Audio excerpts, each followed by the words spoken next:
আজকে আপনাদের জন্য নিয়ে এসেছি বাংলাদেশের সবচাইতে পাওয়ারফুল বাইকের মধ্যে একটা, সেটা হচ্ছে জিপিএক্স ডেমন GR 250। বাইকটা হচ্ছে মূলত 249 সিসির একটা বাইক, 4 ভ্যালভ লিকুইড কুল EFI ইঞ্জিন রাখা হয়েছে বাইকটাতে।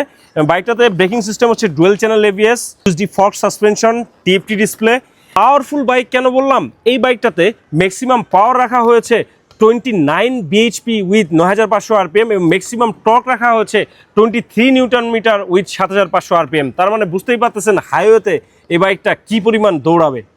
প্রশ্ন হচ্ছে জিপিএক্স ডেমন 250 বাইকটা অ্যাকচুয়ালি কাদের জন্য? পাওয়ারফুল ইঞ্জিন লাগবে, হাইওয়েতে টপ স্পিডিং চাচ্ছেন, ইনিশিয়াল পাওয়ার চাচ্ছেন, ইনিশিয়াল টর্ক চাচ্ছেন, তাদের জন্য হচ্ছে জিপিএক্স ডেমন। আর সর্বশেষ বাইকটার যে লুকস, এটা তো আছেই super duper looks, sporty looks বলা যায়। তো সেই জায়গা থেকে যাদের স্পোর্টি লুকস লাগবে এবং পাওয়ার লাগবে তাদের জন্য হচ্ছে জিপিএক্স ডেমন GR 250। সো এই বাইকটা আমাদের এক্সপ্রেস ভেরিতে অ্যাভেলেবেল আছে। বাইকটা হচ্ছে মূলত 2026-এর মডেল এবং 26-এ কেনা। বাইকটা চলেছে অনলি 3900 কিলোমিটার এবং 2 বছরের রেজিস্ট্রেশন করা আছে। সো দ্রুত চলে আসেন মিরপুরের সবচেয়ে প্রিমিয়াম সেগমেন্টের শোরুম এক্সপ্রেস ভেরি।